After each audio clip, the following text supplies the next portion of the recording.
शिक्षकांसाठीची पात्रता परीक्षा असलेली टीईटीची परीक्षा उद्या होणार होती, मात्र या परीक्षेचा पेपर फुटलाय। त्यामुळे उद्याची परीक्षा तुर्तास रद्द करण्यात आली आहे। राज्य परीक्षा परिषदेकडून या संदर्भामध्ये अधिकृत निवेदनाचं पत्र देखील प्रसिद्ध करण्यात आलं। देशामध्ये नीटच्या परीक्षेनंतर पुन्हा एकदा महत्त्वाच्या परीक्षेचा पेपर फुटला आणि लोकांमध्ये, विद्यार्थ्यांमध्ये संतापाचं असं वातावरण आहे। टीईटी परीक्षेचा पेपर हा ठाणे जिल्ह्यामधल्या भिवंडी इथून फुटलाय। तो नेमका कोणत्या यंत्रणेद्वारे फुटला हे अद्यापही कळू शकलेलं नाही। याच संदर्भात कॉकरोच जनता पार्टीचे संस्थापक अभिजित दिपके यांनी एबीपी माझाशी संवाद साधला।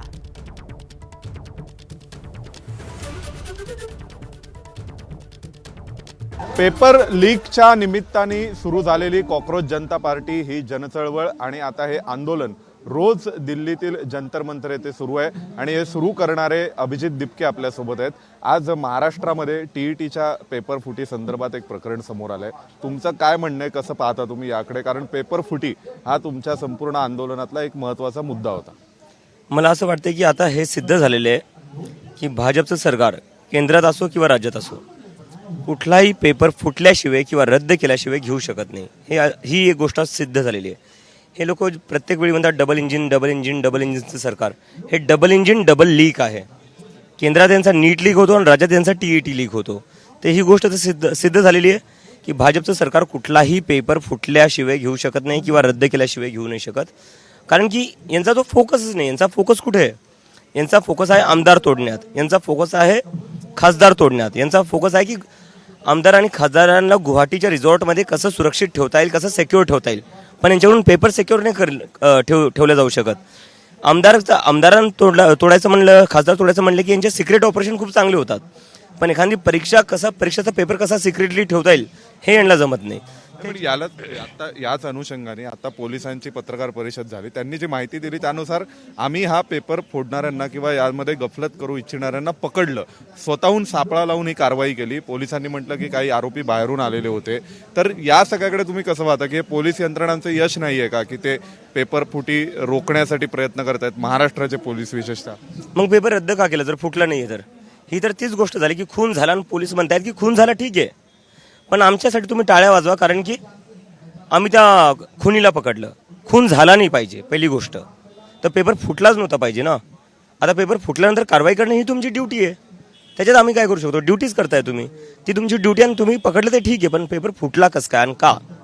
धर्मेंद्र प्रधान यांचा नीटच्या पेपर फुटीला जबाबदार धरून तुम्ही राजीनामा मागताय। आता या प्रकरणामध्ये पण अशी काही मागणी या आंदोलनामध्ये होणार आहे, विशेषतः टीईटी पेपर आणि त्या अनुषंगाने? याच्यासाठीच आम्ही इथं बसलेलो आहे, कारण की या देशात अकाउंटेबिलिटी नावाची काही गोष्टच राहिलेली नाही आहे। जर केंद्रीय मंत्र्यांनी राजीनामा नाही दिला तर आपण कसं काय अपेक्षा करू शकतो की जे महाराष्ट्राचे शिक्षण मंत्री आहे भुसे साहेब ते राजीनामा देतील?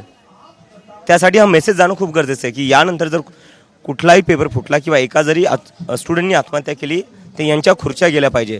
जर धर्मेंद्र प्रधानची खुर्ची गेली तर त्याच्यानंतर एक मेसेज जाईल की जर मंत्र्याची खुर्ची जाऊ शकते, केंद्रीय मंत्र्याची खुर्ची जाऊ शकते, तर राज्यातल्या मंत्र्यांची खुर्ची जाऊ शकते। आणि त्यानंतर तुम्ही बघा पेपर लीक कसे आपोआप होणं थांबतात। तुम्ही मागणार का राजीनामा? मागणार महाराष्ट्र सरकारमधील कोणत्या मंत्री? राजीनामा झालेच पाहिजे, राजीनामा झालेच पाहिजे। कसं काय यांच्याकडून पेपर लीक होतात?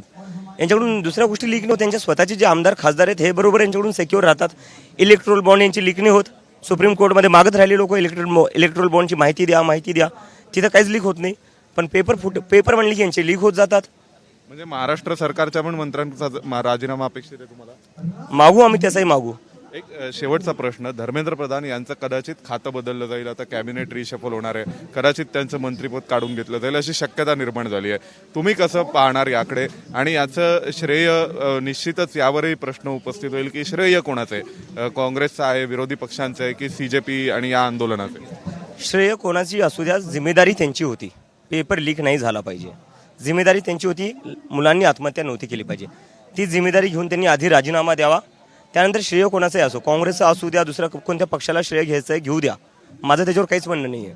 माझं फक्त एवढंच म्हणणं आहे की धर्मेंद्र प्रधान यांनी जिम्मेदारी घेऊन, जबाबदारी घेऊन थोडा तरी मोरॅलिटी दाखवली पाहिजे आणि राजीनामा दिलाच पाहिजे। अशा शक्यता वर्तवल्या जातात, अंदाज व्यक्त केले जातात। तुम्हाला वाटतं होणार राजीनामा किंवा मंत्रिपद काढून घेतलं जाईल? आधी होऊ द्या, मग त्यानंतर आपण बोलू त्यावर। जोपर्यंत होत नाही तोपर्यंत आम्ही इथं बसून राहू। आणि त्याच्यानंतर पण भविष्यात? त्याच्यानंतर तर आमचे पहिलेच आंदोलन आहे, आता सुरुवात होती आमची। 1 महिना झाला आम्हाला मूव्हमेंट सुरू करून, आणि एका महिन्याच्या आत आम्ही पुणे, नागपूर, जयपूर, लखनौ, अमृतसर, बँगलोर इतक्या जागी हजारोच्या संख्येत आम्ही प्रोटेस्ट केलेले आहे.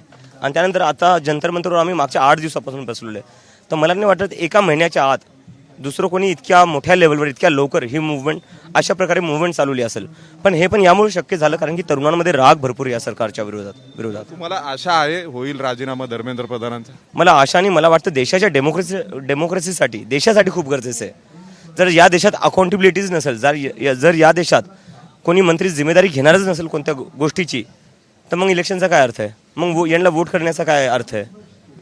धन्यवाद. तर आपल्या सोबत होते अभिजित दिपके, ज्यांनी म्हटलेलं आहे की धर्मेंद्र प्रधानांचा खातेबदल असो किंवा राजीनामा आधी तो होऊ दे, त्यानंतर आम्ही त्यावर बोलू. आणि या सगळ्यामध्ये अकाउंटेबिलिटी म्हणून हा राजीनामा किंवा मंत्रिपद बदल व्हायला हवा. त्याशिवाय टीईटीच्या अनुषंगाने सुद्धा महाराष्ट्रातील मंत्र्यांनी राजीनामा द्यायला हवा, अशी मागणी अभिजित दिपकेंनी केली. व्हिडिओ जर्नलिस्ट अजित चाकोसह सोमेश कोलगे, एबीपी माझा, नवी दिल्ली.